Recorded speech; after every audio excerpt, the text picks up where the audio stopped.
guys, welcome back to my channel. So today I'm going to be sharing with you my Mary Kay experience. I went to a Mary Kay guest event today, and what happens at one of those, this is my impression of how these get set up. So the two ladies who sell in my area rented out a room, and then we all met there, maybe 15 people. And then we did like a little demo of the products. They talked about them, shared things with us, and just gave us general information about the company. I am so glad that I went. I had a very wonderful time. I love meeting other people that like makeup. My sister actually invited me. One of her friends knows one of the ladies that was selling the makeup. So through Facebook or something, I'm not sure, but she said, would you want to go? And I said yes. So then my sister was sitting at my table, and then one of the girls knew like nothing about makeup. She never wore foundation. She didn't know what the CC cream was, and then the other girl was kind of like me, just knew a lot about makeup, and you know, she didn't have a YouTube channel. But so I learned a lot about Mary Kay today, I'll say that. I thought it was going to be much different than what actually happened. It was about 2 hours long, which, that's a long time. And I would say 80% of the time we were talking about the Mary Kay company, and I felt like they really wanted to get more people to sell Mary Kay.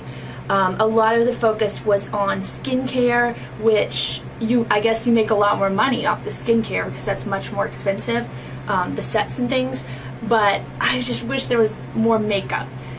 We tried on some shadows. I'll insert some pictures of the different things that we tried on, but we had like, you know, a shadow, and it was very basic because, like I said, the girl sitting across from me had no idea about using multiple colors of shadow or anything like that.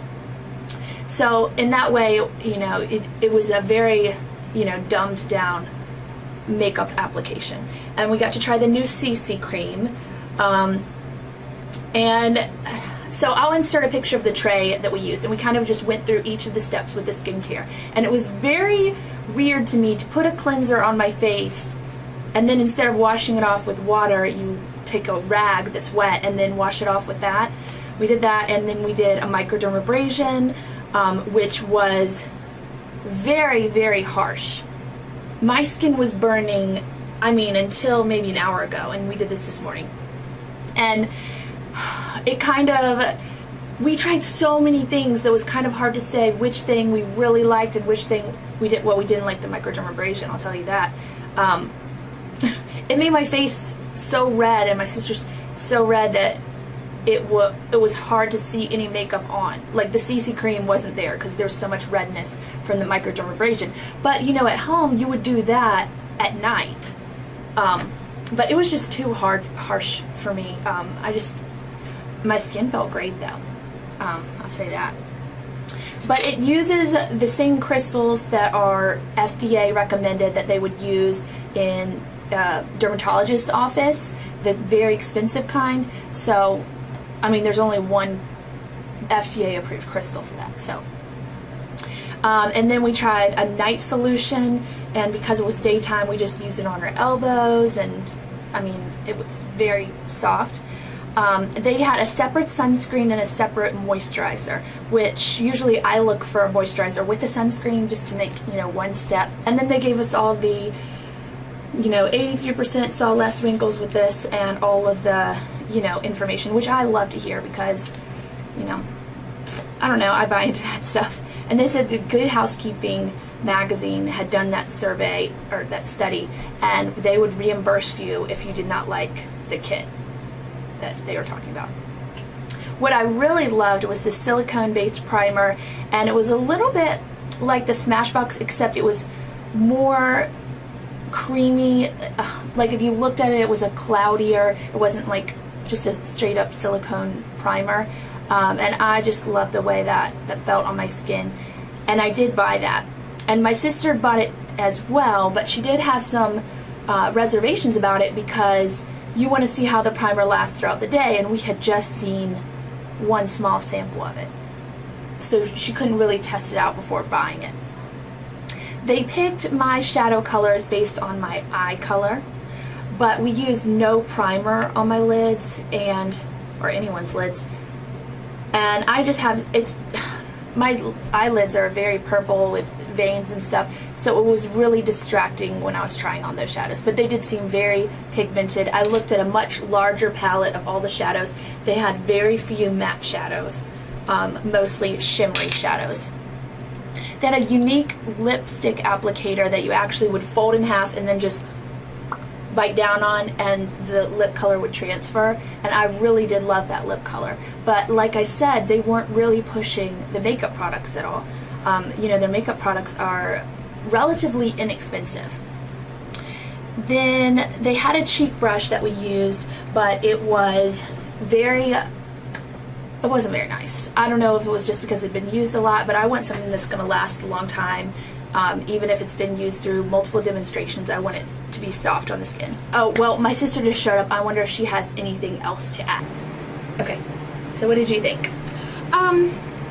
Overall, I thought it was a pretty, a good way to do makeup. I like the samples that they had. The only thing that I will say is, I didn't end up liking the overall look because I am a eyeliner girl, and it just didn't look so much like I had makeup on either after we were done. Right, and I have not talked about the CC cream coverage yet either. Oh yes, for me, I need a concealer. I broke my nose a little bit when I was growing up, so I have a really bad red spot. The only thing I found that I really like to cover it up is the Laura Mercier concealer, and I put on like very thick layers of the CC cream and I still couldn't cover it up. So when I got home, I just washed it off and kind of did my own thing. Oh yeah, I did too. I did not want to wear that makeup all day because the CC cream had hardly any coverage at all. I felt like I was very like greasy from all the moisturizers and cleansers and stuff that we had tried. And then when you have uneven skin and then you put blush on top of it, it doesn't look good. It just looked wrong. I don't know if I'm just too used to full coverage. The two girls that were running the event did say that they were a little bit older than both of us and had a little bit even more probably uneven skin than we do. And they said that they do put the CC cream on and then put foundation over it. I felt like the quality was good and my skin was fine after we were done. I feel like I could wear that makeup, but I just need to find my line. And we all kind of did the same thing. They did ask us eye color, hair color before we went in, but not, you know, oily, normal, dry. So I'm sure there's a lot more in the line, but I don't think that those were all the products for me. I did really like the primer. Jenny and I both got the primer. Also got the concealer, which it was a very small space, so they had only brought you know, a few items. They did not bring any concealer for me to try, but I just am a concealer junkie, so I just wanted to try it anyway. So I bought it sight unseen, and you know, she said I can return it if I don't like it, and I will update you on the primer and the concealer in future videos for sure. Yeah, and that's another thing. If you do go and buy something, they back everything 100%.